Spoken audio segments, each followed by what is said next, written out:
Can a pitcher, stripped bare of the one physical weapon that defined his entire elite identity, that blistering, unhittable fastball, ever truly find glory again? Or is the phantom limb of lost velocity destined to haunt every mound he steps on until he walks away forever? Welcome to 618 Radar, the only place tracking the critical measurements of NPB dreams.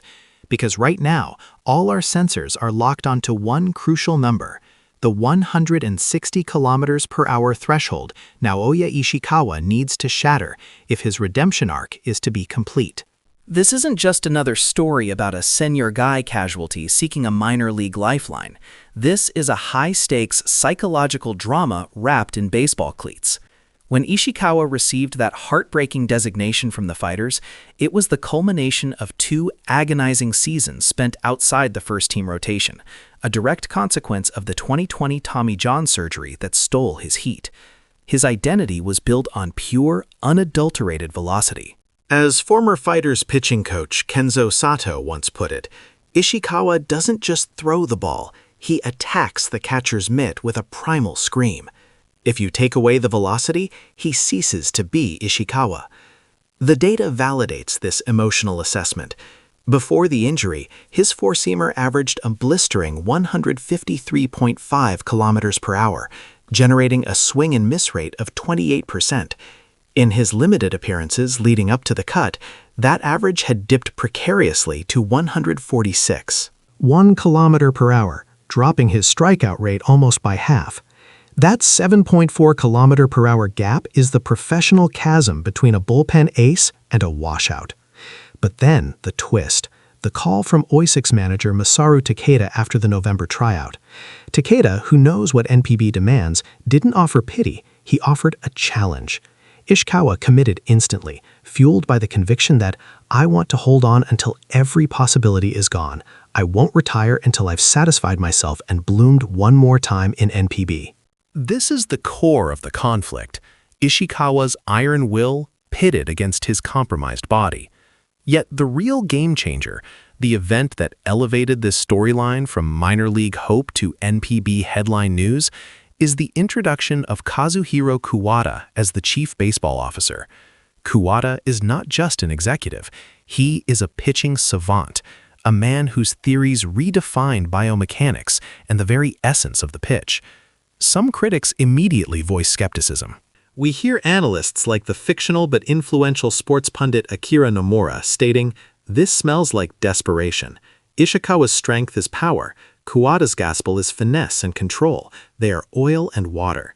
The Kuwata philosophy, which prioritizes location and deception over sheer heat, might actually break Ishikawa's mental fortitude by forcing him to pitch contrary to his nature. This is a critical counterargument that must be addressed. Many assume Kuwata's mentorship means turning Ishikawa into a crafty starter, but they fundamentally misunderstand Kuwata's genius. Kuwata isn't a mechanic who replaces parts, he's an engineer who optimizes the existing engine. He understands that for some pitchers, the fastball is the foundation of control and confidence. The promise, as the transcript suggests, is that Kuwata can offer the hint that resolves years of frustration. Ishikawa hasn't forgotten how to throw hard. He's lost the efficient kinetic chain required to release that power without pain or compensation. The belief amongst those close to the Oisix camp, including a hypothetical conditioning coach, Hideki Endo, is palpable. Kuwata-san is a master of deceleration physics.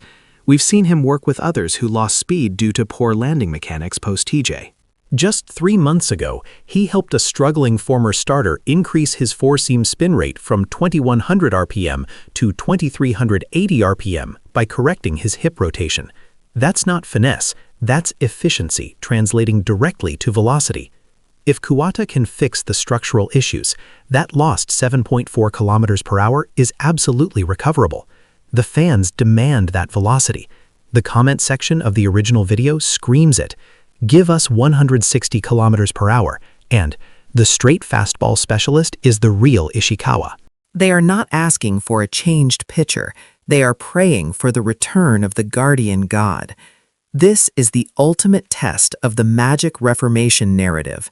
If Ishikawa, under the precise surgical guidance of Kuwata, can regain the physical authority of his former self, the authority that intimidated batters and earned him his closer role. He doesn't just return to NPB, he becomes a legend. If he fails under Kuwata, who is perhaps the most advanced pitching mind available in Japanese baseball today, then he truly will have exhausted every possible avenue, retiring with dignity and finality. But the signs point to hope. Ishikawa waits anxiously for that first face-to-face meeting with the CBO, convinced that the man who won 200 games with unparalleled intelligence holds the key to unlocking the velocity trapped inside his elbow. The entire arc of this comeback hinges on whether Kuwata can restore the body's forgotten memory of 160 kilometers per hour. Will this perfect storm of a desperate athlete, a new opportunity, and a master theorist finally lead to the triumphant return of the true Ishikawa? Let us know in the comments. What specific pitch do you think Kuwata-san needs to refine first to unlock Ishikawa's lost velocity? Or should he focus entirely on mechanical efficiency? Hit that like button, share this deep dive with fellow NPB fans hungry for comeback stories, and make sure you subscribe to 618 Radar because we'll be tracking every kilometer per hour of this incredible journey back to the big leagues.